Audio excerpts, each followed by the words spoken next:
qui est la trompette avant son temps. On nous a beaucoup parlé de la trompette avant son temps, mais cela ne va pas s'arrêter parce que Dieu veut que les chrétiens puissent se réveiller. Dieu veut que la trompette soit sonnée afin que les chrétiens se réveillent, afin que les chrétiens retrouvent leurs identités. Parce qu'aujourd'hui, on constate que les chrétiens ont déjà perdu leur identité. Raison pour laquelle la trompette doit être sonnée pour que les chrétiens retrouvent leurs identités. Bien aimé, mon thème de ce soir, c'est le retour au jardin. Ce soir, je vais parler du retour au jardin. Bien aimé, on sait que lorsqu'on parle du retour, cela signifie que on a déjà été. On ne peut pas parler du retour si on n'a jamais été quelque part. Amen, non?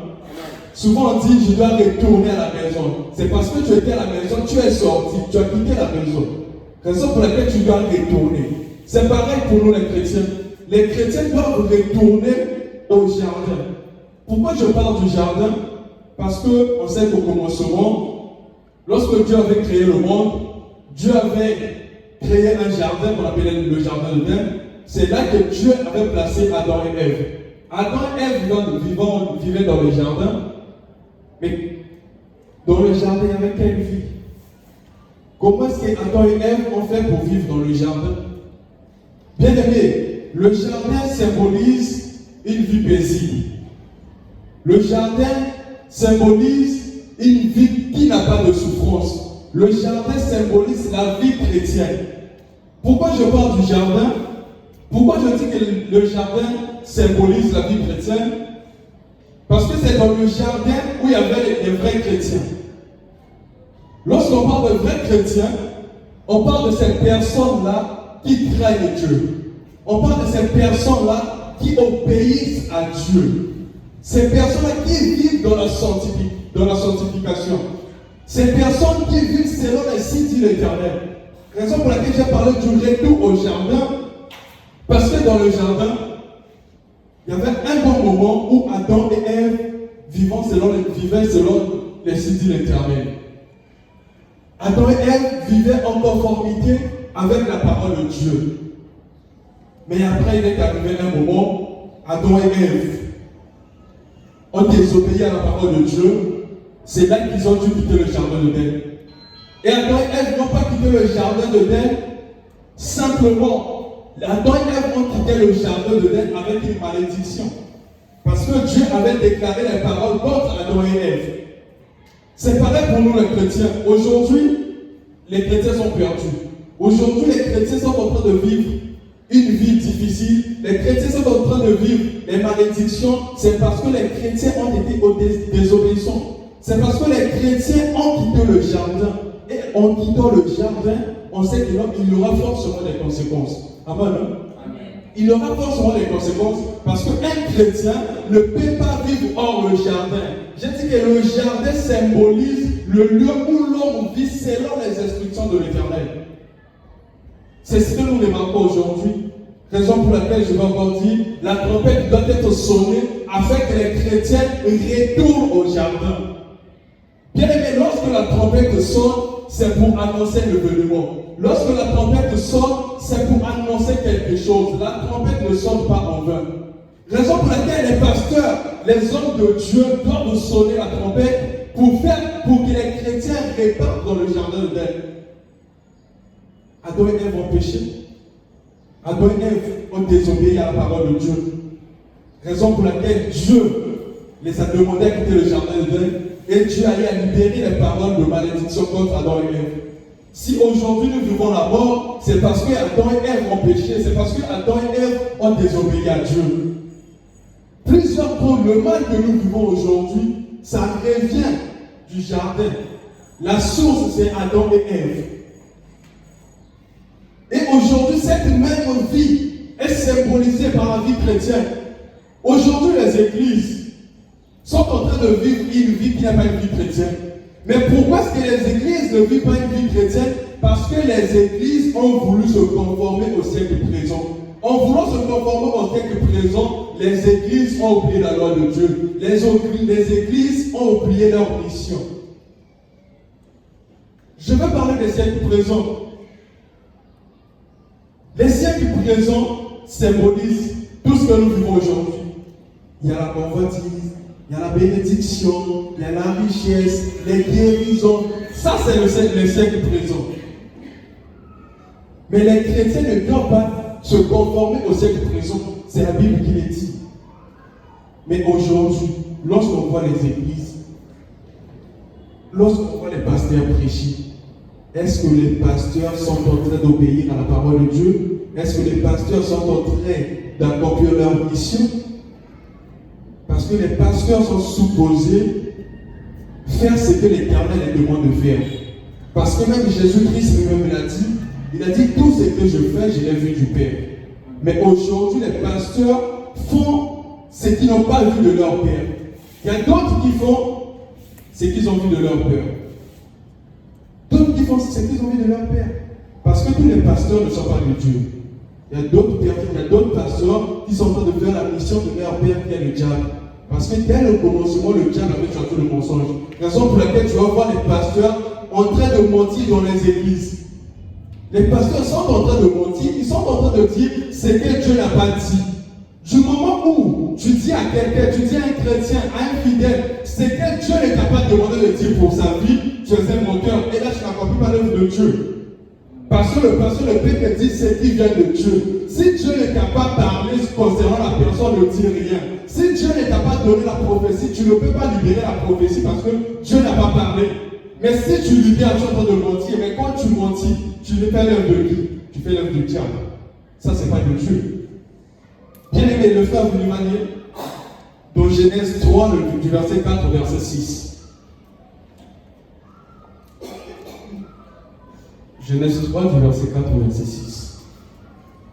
Genèse 3, du verset 4 au verset 6, et verset 4 dit: Alors le serpent dit à la femme: Vous ne mourrez point, mais Dieu sait que le jour où vous en mangerez, vos yeux s'ouvriront, et que vous serez comme des dieux, connaissant le bien et le mal. La femme vit que l'arbre était bon à manger et agréable à la vue, et qu'il était précieux pour ouvrir l'intelligence. Elle prit de son fruit et en mangea. Elle en donna aussi à son mari qui était auprès d'elle et qui en mangea. Et il en mangea. Amen. Amen. Alors, on peut acclamer pour la parole de Dieu.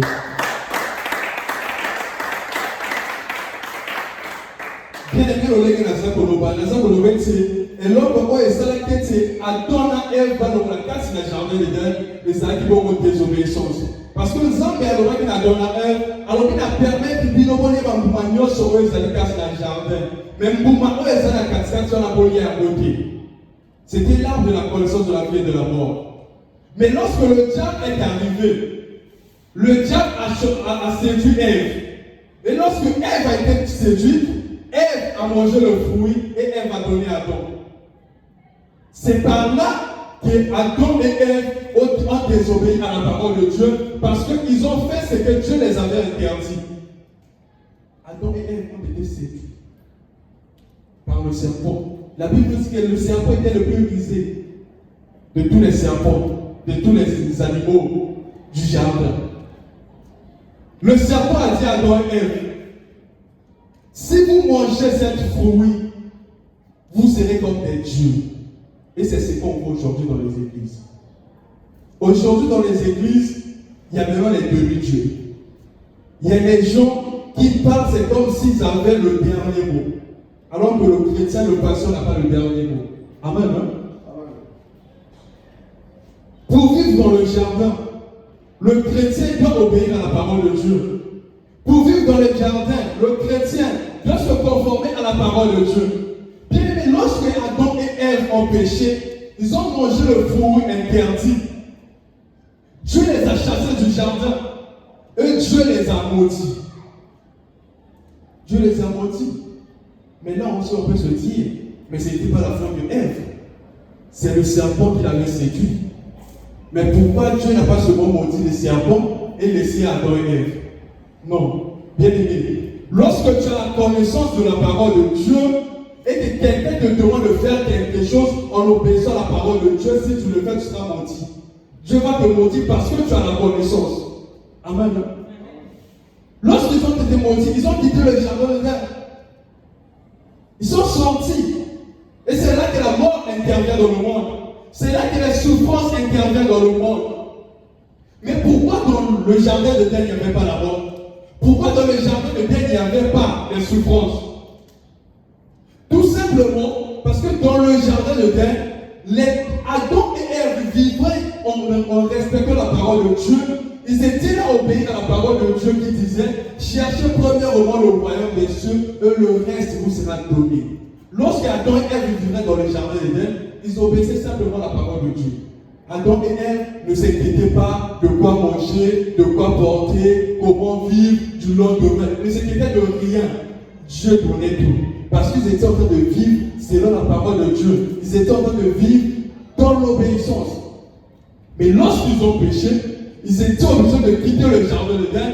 C'est là que Dieu va dire que non, l'homme mangera par la sueur de son front. Mais dans le jardin d'Éden, l'homme ne mangeait pas par la sueur de son front. Dieu donnait tout.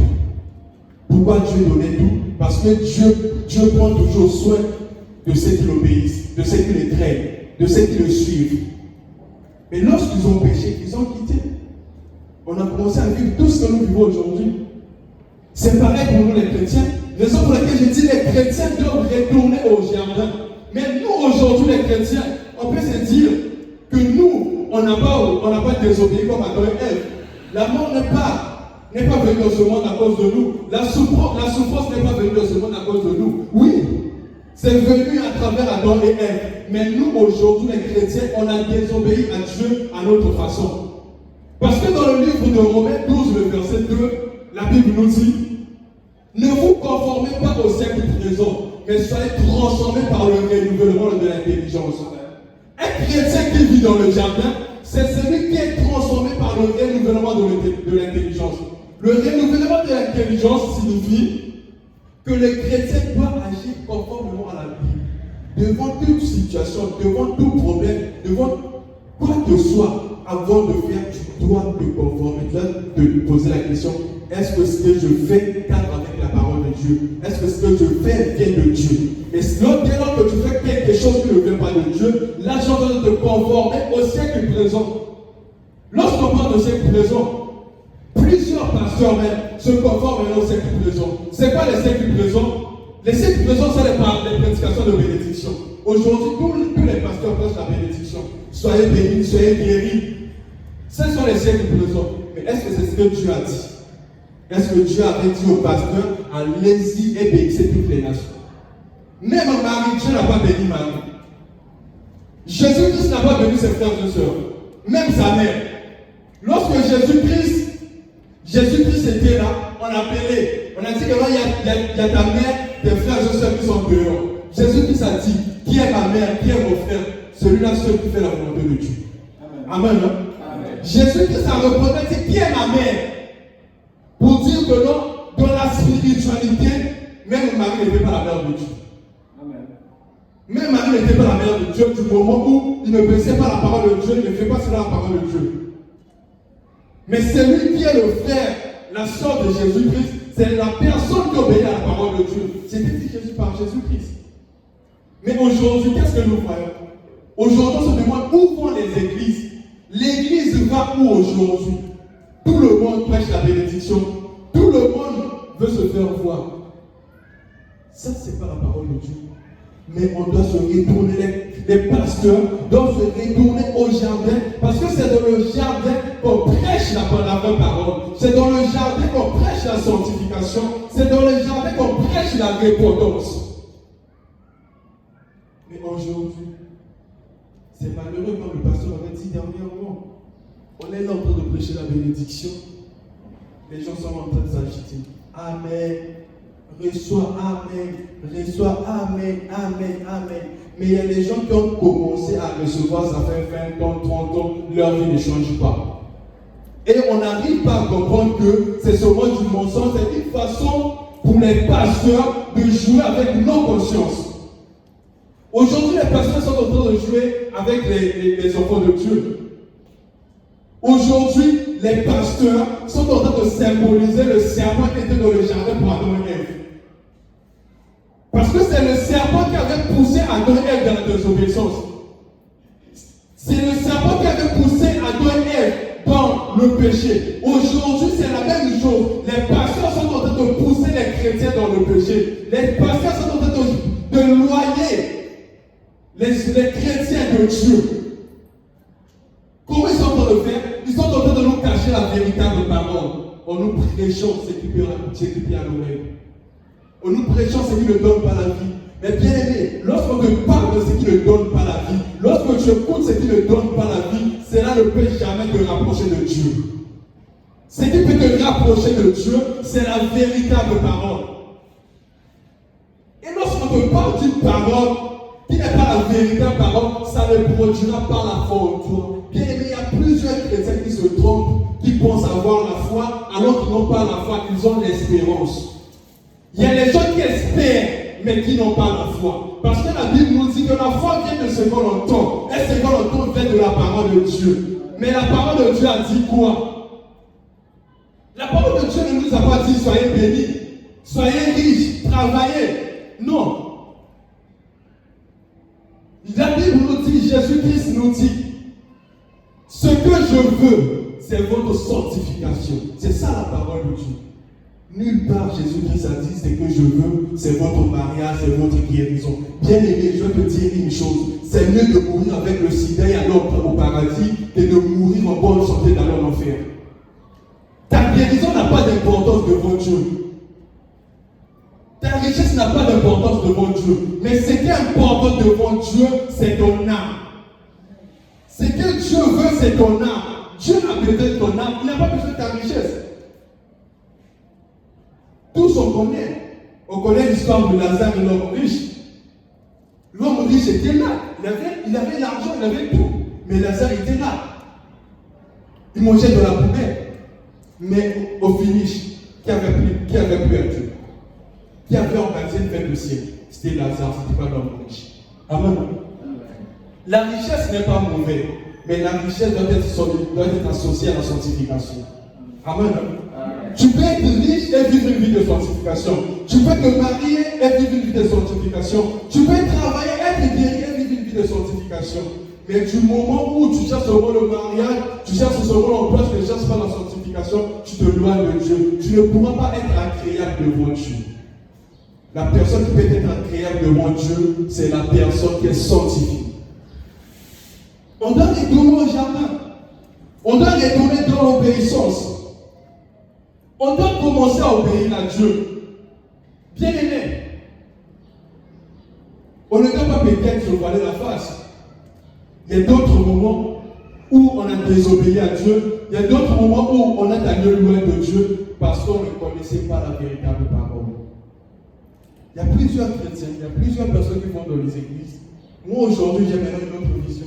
Avant de condamner une personne qui ne vit pas de la sanctification, qui ne vit pas de la repentance, il faut d'abord te poser la question. Est-ce que cette personne, là où elle prie, est-ce qu'on la parle, on le parle de la sanctification? Est-ce qu'on le parle du royaume des cieux? Parce qu'il y a d'autres personnes, on ne peut que vivre selon ce qu'on t'apprend. Si on t'apprend à vivre selon la bénédiction, tu ne peux que vivre ainsi. Si on t'apprend à vivre selon la sanctification, tu ne peux que vivre ainsi. Autrefois, on était vraiment ignorants, on ne connaissait pas la véritable parole de Dieu. Mais il est temps, nous connaissons maintenant la parole de Dieu. Nous devons chercher à appliquer la parole de Dieu. Nous devons chercher à obéir, à vivre selon les signes de l'Éternel.